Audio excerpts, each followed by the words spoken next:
Live cities देख रहे हैं। मैं हूं गरिमा भारती। आज मेरे साथ मौजूद हैं सीनियर जर्नलिस्ट ज्ञानेश्वर और आज हम लोग फिर से चर्चा कर रहे हैं मेवालाल चौधरी के बारे में।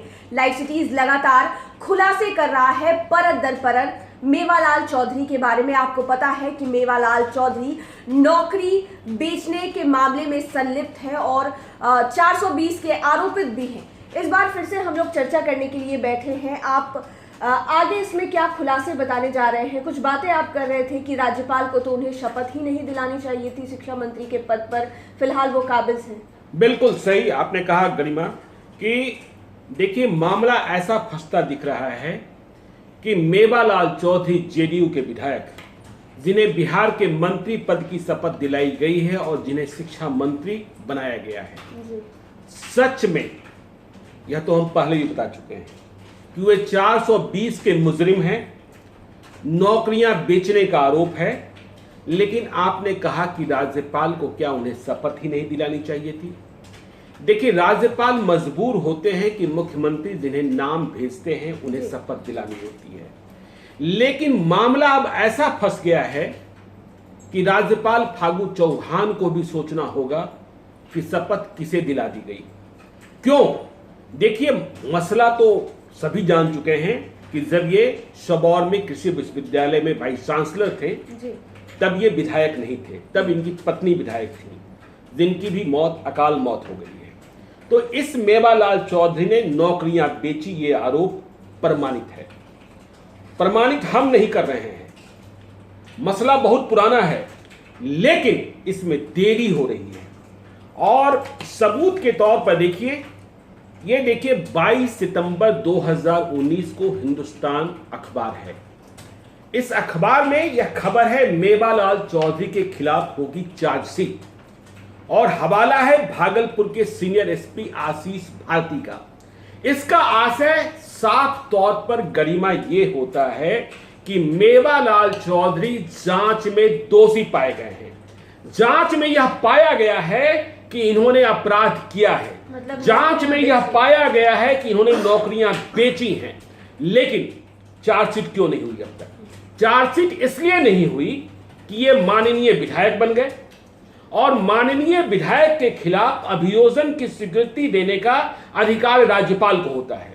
तो राज्यपाल फागू चौहान के पास अभियोजन की स्वीकृति के लिए यह मामला चला गया और यह मामला राजभवन में अभी ठंडा अवस्था में पड़ा है। तो देखिए सवाल यह पैदा होता है गरिमा कि क्या ठंडा अवस्था से यह मामला अब निकलेगा जिन्हें बिहार का शिक्षा मंत्री बना दिया गया? क्या ऐसा होगा कि जिनके खिलाफ चार्जशीट होनी है अब कहा जाएगा कि उनके खिलाफ चार्ज बनता ही नहीं है? क्या राज्यपाल फागू चौहान चार्जशीट करने की अनुमति देंगे? देखिए जांच एजेंसी ने जांच पूरी की है और इन्हें पाया गया है कि इन्होंने नौकरियां बेची हैं। तो देखिए इन्हें शपथ तो दिला ही नहीं जानी चाहिए थी। यदि ये अब तक बचते रहे हैं तो इसमें कसूरवार सिस्टम है, इसमें कसूरवार सरकार है और इसमें कसूरवार लेट लतीफी है। इनकी जगह कहीं और थी। ठीक है कि इन्हें पटना हाईकोर्ट से जमानत मिल गई, जमानत मिलना इसका प्रमाण नहीं है कि ये आरोपी नहीं है। जांच में यह बात पुख्ता है कि इन्होंने नौकरियां बेची हैं और इसका दंड इनको मिलना चाहिए। तो जिस व्यक्ति ने वाइस चांसलर के पद पर रहते हुए नौकरियां बेच दी, नौकरियों का सौदा किया, वह व्यक्ति अब बिहार का शिक्षा मंत्री बन गया है।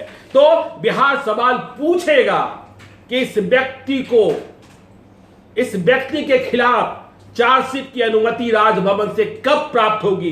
क्या जो चार्ज तय किए गए हैं उन पर चार्जशीट देने की अनुमति जारी की जाएगी या फिर अब सत्ता पक्ष होने के कारण इन्हें राहत मिल जाएगी? और यह राहत मिलेगी तो क्या होगा समझ सकते हैं कि आप यदि सत्ताधारी पार्टी के एमएलए और एमपी हैं या नेता हैं तो आप बच जाएंगे। इन्हें शपथ दिलाई गई तो कुछ सोच कर दिलाया गया होगा। तो बहुत बड़ा मसला है ये जी। नौकरियां बेचने का आरोप सिद्ध है इन पर जी और भ्रष्टाचार के आरोप सिद्ध है। लेकिन आप कह रहे थे कि कुछ और कागजात भी हैं जो ये साबित करते हैं कि इन्होंने पास को फेल और फेल को पास किया है परीक्षाओं में। देखिए बिल्कुल ये कागजात भी गरिमा आपने बिल्कुल सही कहा कि मेरे पास कागजात हैं और यह इस बात को पुख्ता करते हैं, यह इस बात की गवाही देते हैं कि इन्होंने पास को फेल और फेल को पास किया। देखिए मेरे पास एक कागजात है, मैं अपने व्यूअर्स को और अपने वीडियो यूजर को भी कहूंगा कि वो दिखा दें। देखिए जब भर्तियां हो रही थी 161 पदों पर बहाली थी 161 पर, तो इन्होंने जो एक्सपर्ट कमेटी बनाई थी जो इंटरव्यूज में, देखिए पूरा खेला इंटरव्यूज में हुआ है, तो इंटरव्यूज में ही पास को फेल किया गया, फेल को पास किया गया। तो देखिए भागलपुर में ही मारवाड़ी कॉलेज है, बड़ा कॉलेज है, वहां के पूर्व प्राचार्य हैं MS जॉन, इन्हें एक्सपर्ट कमेटी में बुलाया गया, मतलब इंटरव्यू लेने के लिए। इन्होंने 3 छात्रों का इंटरव्यू लिया और इन्होंने नंबर दिए 1 से 6, और जब रिजल्ट आया तो नंबर उनके हो गए 9, मतलब 6 को उल्टा कर दिया। 6 को उल्टा कर दिया। अब देखिए 6 का 9 कैसे हुआ, देखिए कैसे मेवालाल चौधरी खेला कर रहे थे, निफ्टी घोटाले की पूरी इनसाइड स्टोरी, मार्क्स दिए थे 1 से 6, बन गया 9, ठीक है ना।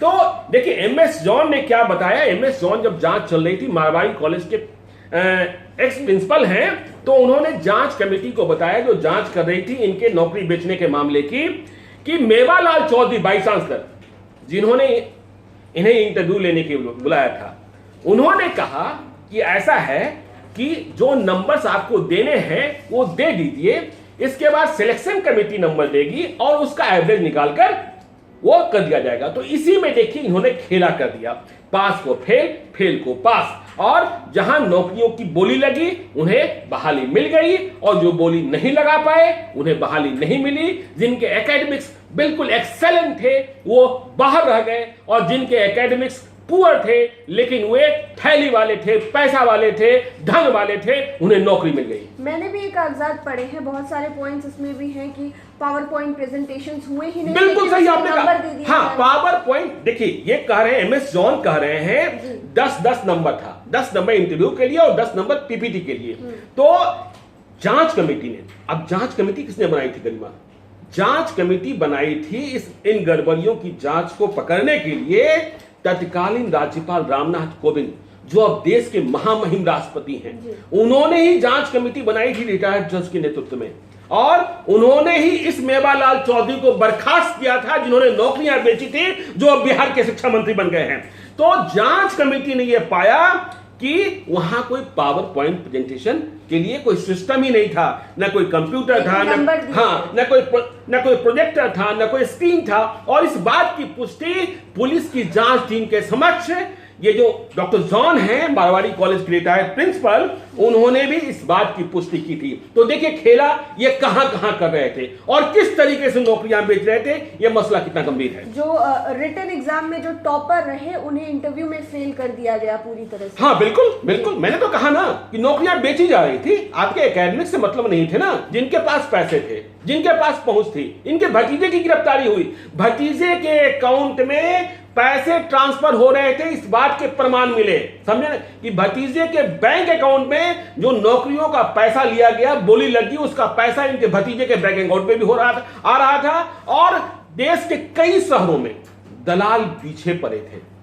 इनके दलाल पीछे पड़े थे, जो दलाली वसूल रहे थे और नौकरियां दे रहे थे, और उन्हीं आधार पर नौकरी हुई। मतलब मेरिट का कोई वैल्यू नहीं, पैसे की सिर्फ। बिल्कुल बिल्कुल बिल्कुल। और एक मामला है कि SC ST कोटे में भी इन्होंने खूब घोटाला किया है। देखिए जो SC ST, आपको पता है कि रिजर्वेशन तो होता ही होता है। तो देखिए जो विज्ञापन निकला था बहाली का, उनमें से 8 सीटें इस SC ST कोटा के लिए रखा गया था, ठीक है ना। तो अब देखिए इनमें से एक जो अभ्यर्थी थे, एप्लीकेंट हैं राकेश कुमार, उन्होंने जांच टीम को क्या बताया, उन्होंने कहा कि देखिए वे जो SC ST के जितने एप्लीकेंट्स थे उनमें वे टॉपर थे, मतलब AC कैटेगरी के थे, लेकिन उनका सिलेक्शन नहीं हुआ। और बाकी भी जो टॉपर्स थे उनका सिलेक्शन नहीं किया गया, लेकिन वैसे लोगों का सिलेक्शन हो गया जो बिल्कुल ही पुअर थे, मतलब पुअर मतलब पैसे में नहीं, एकेडमिक्स में, उनका सिलेक्शन कर दिया गया। उनका सिलेक्शन कैसे हो गया, उनके एकेडमिक्स से तो नंबर्स मिले थे उधर, लेकिन इंटरव्यू और पावर पॉइंट प्रेजेंटेशन जो 20 नंबर का था उसमें खेला कर दिया गया, और बिना जो बिना इंटरव्यू में, और उन्हें नंबर दे करके जो अच्छे वाले थे उन्हें फेल कर दिया गया और जो गड़बड़ वाले थे उन्हें पास कर दिया गया। और देखिए, हाँ, तो ये इतना बड़ा खेला हुआ और इस बड़े खेले में कि देखिए अभी सिलेक्शन कमेटी में कौन किसको बुलाता है, ये अधिकार बाई चांसलर कोई होता है। जी, तो आप ये कह रहे थे कि उनके भतीजे के अकाउंट्स में पैसे जाते थे, तो उन्होंने मारवाड़ी कॉलेज के रिटायर्ड प्रिंसिपल को बुलाया, फिर कह रहे थे कि एक और एक्सपर्ट कमेटी बैठेगी, फिर फैसला होगा। तो क्या इसमें भी वो अपने लोगों को, अपने संबंधियों को बिठा रहे थे एक्सपर्ट मेंबर्स की कमेटी में जो इंटरव्यू ले रहे थे? देखिए, ये बात हम और आप नहीं कह रहे हैं, लाइव सिटीज नहीं कह रहा है, सुशील कुमार मोदी बीजेपी के सीनियर लीडर अभी डिप्टी सीएम थे जी। यह बात उन्होंने जून 15, 2016 को कही थी। देखिए, अब ये भी देख लीजिए, कृषि विश्वविद्यालय नियुक्ति घोटाला, लिखित में टॉपर, इंटरव्यू में कर दिए गए फेल, पूर्व उप मुख्यमंत्री, तब देखिए सुशील कुमार मोदी विपक्ष में थे, महागठबंधन की सरकार थी, पूर्व उप मुख्यमंत्री सुशील कुमार मोदी ने सबौर कृषि विश्वविद्यालय में नियुक्ति घोटाला का आरोप लगाया है। अब ये सुशील कुमार मोदी कह रहे हैं कि मेवालाल चौधरी ने एक्सपर्ट मेंबर के रूप में अपने साले को बुला लिया। सोचिए क्या क्या खेल था, अपने साले को एक्सपर्ट मेंबर के रूप में बुला लिया। यह भी नियमों के खिलाफ ये सुशील मोदी कह रहे हैं। सुशील मोदी ने कहा कि विश्वविद्यालय ने आरटीआई का जवाब 3 वर्षों के बाद दिया। सोचिए क्या कारण था कि 3 वर्षों के बाद दिया। सुशील मोदी ने कहा कि ये मेवालाल चौधरी जो नौकरियां बेच रहे थे, डॉक्टर आरबी वर्मा जो भर्ती कमेटी के प्राधिकारी थे, उनके बेटे और दामाद को भी अपॉइंटमेंट लेटर जारी कर दिए। तो मेवालाल चौधरी ने कौन कौन सा पाप किया, और अब ये मेवालाल चौधरी बिहार के शिक्षा मंत्री बन गए हैं। पता नहीं कितना वक्त लगेगा कि राज्यपाल फागू चौहान इनके खिलाफ परिभोजन की स्वीकृति देते हैं और इनके खिलाफ चार्जशीट होता है। ये चार्जशीट के काबिल हैं, लेकिन अभी इसलिए बचे हैं और इसलिए बिहार के शिक्षा मंत्री बन गए क्योंकि राजभवन से देरी हो रही है, और यह देरी कब तक होगी या फिर बचाने की कोशिश होगी, यह भी बड़ा सवाल है। एक और सवाल है कि इतनी सारी चीजें हो गई कि नौकरियां बिक रही थी, लेकिन फिर भी सवाल उठता है कि बिहारियों को नौकरी नहीं मिली। देखिए, इसमें मसला ऐसा निकला गरिमा कि बिहारियों को, आपने ठीक कहा कि जो नौकरियां बेची गई उनमें जो लोग भर्ती हुए उनमें से भी अधिकांश उत्तर प्रदेश के निकले, और कहा जाता है कि बहुत सारे लोग स्वजातीय निकले।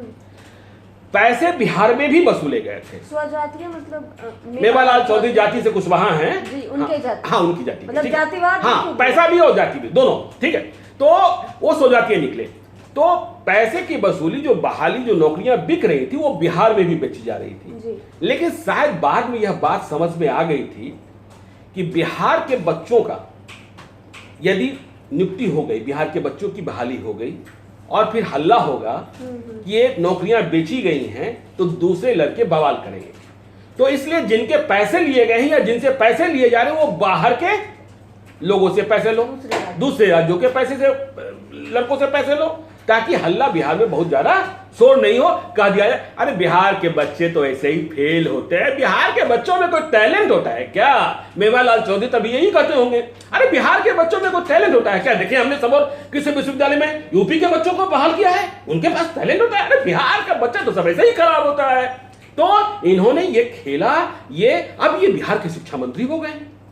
अब बताइए बिहार के शिक्षा विभाग का क्या होगा, और कहां ले जाएंगे बिहार के शिक्षा विभाग को? पढ़ा लिखा होना, मेवालाल चौधरी कहेंगे हम बहुत पढ़े लिखे हैं, लेकिन पढ़ा लिखा होना यह कहां कहता है कि आप भ्रष्ट नहीं हो सकते हैं? और आपके खिलाफ भ्रष्टाचार पुलिस ने चार्जशीट के काबिल माना है, और आप इसलिए बचे हैं मेवालाल चौधरी अब तक क्योंकि सरकार आपकी है और राज्यपाल के यहां से अभियोजन की स्वीकृति नहीं मिल रही है, और उसी राज्यपाल से आपने मंत्री पद की शपथ ले ली है। लेकिन ये खेला कितनी दिनों चलेगा? क्या नौकरी बेचने वाला बिहार का शिक्षा मंत्री होगा? यह सवाल तो होगा ही होगा। सवाल अब बिहार के मेधावी छात्रों के यहाँ के शिक्षकों के भविष्य का भी है, क्योंकि मेवालाल चौधरी जो कि भ्रष्टाचार के आरोपों में इतनी बुरी तरह से संलिप्त हैं, नौकरियां बेचने का काम करते थे। परत दर परत हम आपको उस भ्रष्टाचार की हर एक कहानी बता रहे हैं, किस तरह से पास को फेल और फेल को पास कर दिया जाता था, और अब वो व्यक्ति बिहार का शिक्षा मंत्री है। देखने वाली बात ये होगी कि राजभवन की तरफ से क्या कुछ आगे कार्रवाई होती है मेवालाल चौधरी के साथ, क्या कुछ होता है। तब तक आप लाइव सिटीज के साथ बने रहें। तमाम अपडेट्स इस मुद्दे को लेकर हम आप तक पहुंचाते रहेंगे। हमारे चैनल को सब्सक्राइब करें और लेटेस्ट अपडेट्स के लिए फेसबुक पेज को जरूर लाइक करें। धन्यवाद।